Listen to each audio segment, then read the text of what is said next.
नमस्कार, मास्टर रेसिपीजमध्ये सगळ्यांचं उन्हाळ्यामध्ये कडकडीत स्वागत। आता हे असं का केलं, कारण उन्हाळा म्हटलं तर वाळवणाचे प्रकार आले आणि वाळवणाचे प्रकार तसे दरवर्षी मी दाखवत असतो आणि यावेळी म्हटलं चला आपण थोडं खानदेशकडे जावं, कारण खानदेश हा असा भाग आहे की महाराष्ट्रातला एक भाग ज्यामध्ये जळगाव, त्यानंतर चाळीसगाव, त्यानंतर काय नंदुरबार येतं ना रे, नंदुरबार, शहादा हे सगळी गावं तिथे असतात आणि हा भाग गुजरातला जोडून आहे। पण इथली मंडळी अतिशय खवय्ये म्हणता येईल तशी आणि खूप पारंपरिक पदार्थांचा खजिना इथे आहे।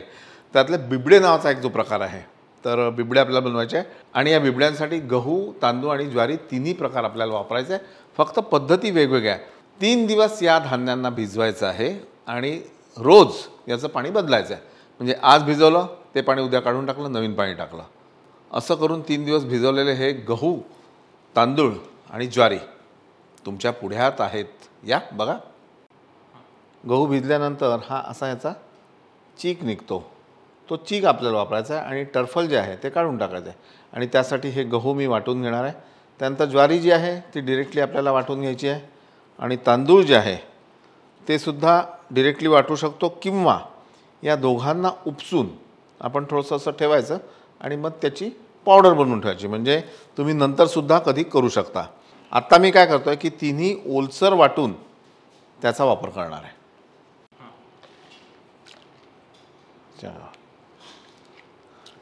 याला पाणी मात्र फ्रेश वापरा।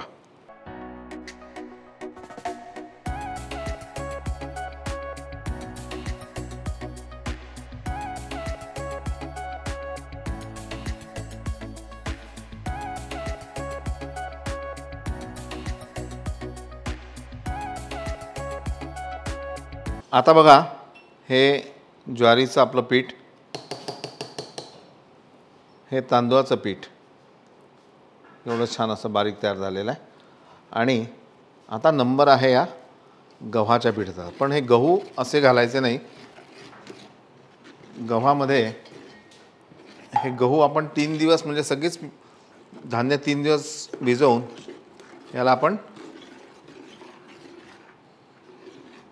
वाटलेलं आहे, याला आपण गाळून घेऊ।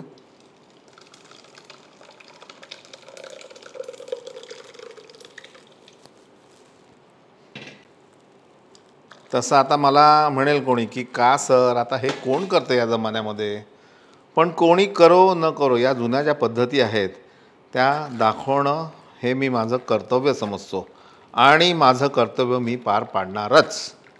आता हा जो गव्हाचा कोंडा उरतो, हा याचे वडे खूप छान होतात किंवा सांडगे खूप छान होतात, ते पण आपण करूयात। ज्वारी,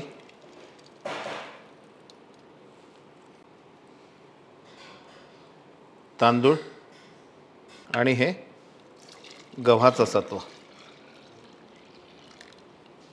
हे तिन्ही आता आपण एकत्र केलं आहे। आता यामध्ये आपण लसूण घालतो आहे ठेचून। लसूण घालायचा नसेल तर घालू नका, पण मजा येते।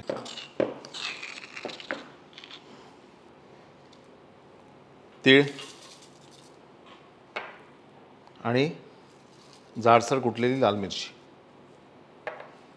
पिंक सॉल्ट आपण वापरायचं आहे। मीठ वापरताना नॉर्मल जे काय तुम्ही मीठ घालत असाल त्याच्यापेक्षा कमी घाला। याचं कारण, वाळवणाचे प्रकार करताना एक महत्त्वाची टीप लक्षात घ्या। सध्या उन्हाळ्याचे दिवस आहेत, तर त्याच्यामुळे वाळवण जेव्हा आपण करतो तर त्यामध्ये तुम्ही जे काय मिश्रण असतं त्यानुसार त्यात मीठ घालता, पण ते घालताना 20% मीठ कमी घाला, जेणेकरून वाळल्यानंतर मिठाची क्वांटिटी तर तेवढीच राहते, मग तो पदार्थ खारट होतो। खास करून मसाला मिरचीमध्ये तुम्हाला लक्षात असेल अतिशय खारट असतो, कारण तुम्ही त्या मसाल्यानुसार मीठ घालता, वाळल्यानंतर त्याचा अति खारटपणा होतो। महत्त्वाची टीप आहे, लक्षात घ्या। आता याची उकड आपल्याला काढायची आहे आणि उकड काढण्यापूर्वी हे किती पातळ हवं एवढं लक्षात घ्या। पूर्वी याला आटून घेणं, घाटून घेणं असं काही काही नावं होते, नेमके नाव मला माहीत नाही, पण प्रकार मात्र मला माहिती आहे। आमच्या इथे सुद्धा आमच्या इथे त्या बाई बनवायच्या आणि अशी लाकूड असायचं किंवा मग सरळ लाटणं घ्यायचे की लाटणं किंवा अशी काडी असली की त्याला तो पदार्थ चिटकत नाही. हे पीठ असं छान घट्ट होईस्तोवर आपल्याला घोटून घ्यायचं आहे.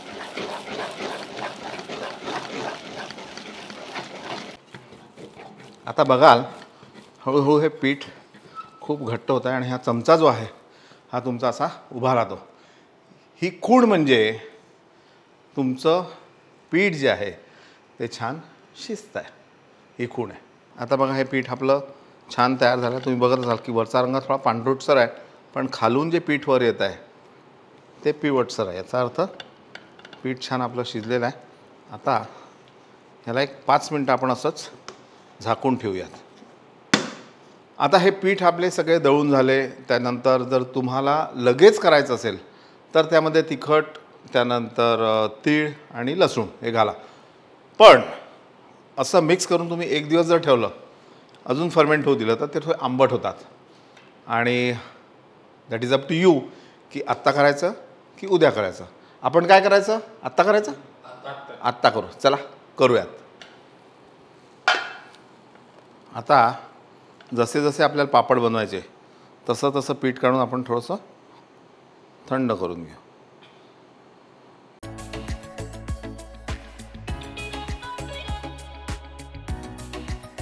एक पांढरा स्वच्छ कपडा पाण्यात बुडवून घ्यायचा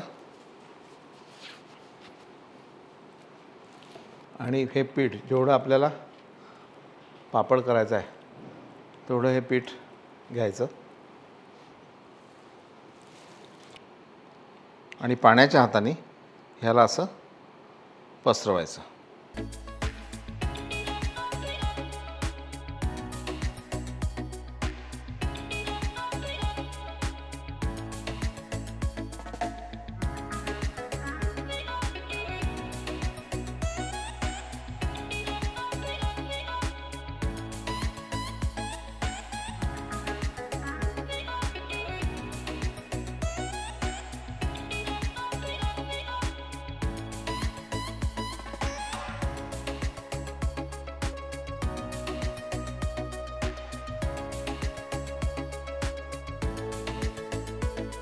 बिबडे तयार करताना एक टीप लक्षात घ्या की 2 बिबडे झाल्यानंतर कपडा परत पाण्यात मुचकळायचा, ओला करायचा आणि मग त्याच्यावर पुन्हा बिबडे बनवायचे, नाहीतर काय ते चिकटतात. हे काम करताना एकाग्रता हवी. एकाग्रता जर नसेल तर ते व्यवस्थित होणार. ते शांतपणे काढायचं. आणि कुठल्याही कामात एकाग्रता जर असेल तर ते काम नीटच होतं.